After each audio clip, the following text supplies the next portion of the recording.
We begin tonight here in Columbia as a child wandered away from a local daycare center today. The toddler's family says they're frustrated and confused as to how the 3-year-old managed to leave and how no one noticed she was gone. This happened at the V.V. Reed Child Center in North Columbia early today. News 19's Nate Stanley joins us in studio now with more details on what happened earlier today. Nate?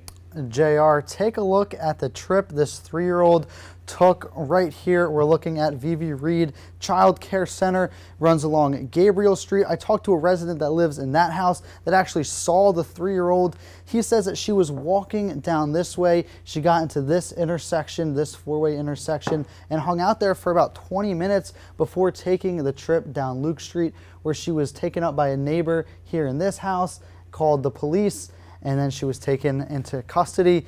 Take a look at what that family has to say today. What I find out is that my granddaughter is basically in the custody of the police. She's 3 years old. She was dropped off at daycare this morning, so needless to say, I was a bit stunned. Terrifying moments for Deion Sanders as she got a call about her granddaughter Ari. Earlier in the day, Ari was dropped off at V.V. Reed's Child Care, where she somehow managed to get off the property and into the surrounding streets. Had walked several blocks, knocking on doors.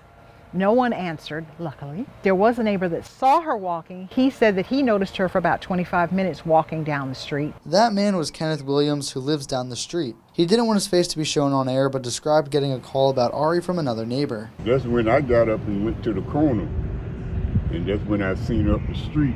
That's a busy intersection. Taking the same trip Ari did down Gabriel Road, it's like many other residential streets with homes, lawns, but without a sidewalk. Along the side of the road, we saw brush piles, ditches, and glass bottles. Then we arrive at the 4-way intersection between Gabriel and Luke Streets. According to neighbors, Ari spent almost 20 minutes walking around this area. Then she turned left and headed a few houses down Luke Street, where she was eventually taken into the care of a neighbor.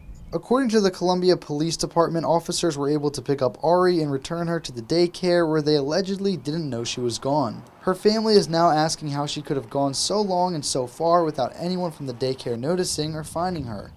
Because you pay to put your child in a daycare center, and then you find out that they're not supervising and watching the child. Still, through it all, Ari's family remained thankful nothing serious happened to her. We can call it what it is.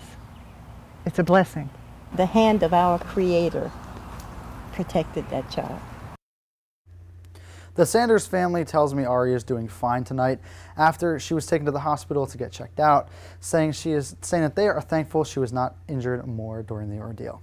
Reporting in studio, Nate Stanley, News 19, WLTX. Nate, thank you. We did reach out to the school for comment. Their communications team sending us a statement saying in part that the child returned to school property safe and without incident. All school protocols, they say, were followed. They say they also are conducting an internal investigation. We also checked the State Department of Social Services website for the school's ABC quality rating. According to the website, V.V. Reed has a C, which the ABC quality rating scale says a C means they meet quality standards beyond licensing requirements or better than average.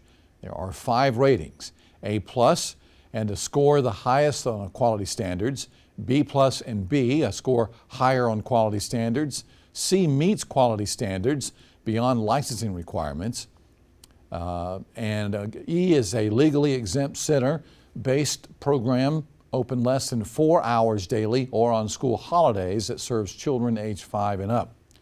We did find, according to the DSS website, the school did have one high severity complaint for staff requirements back in 2021.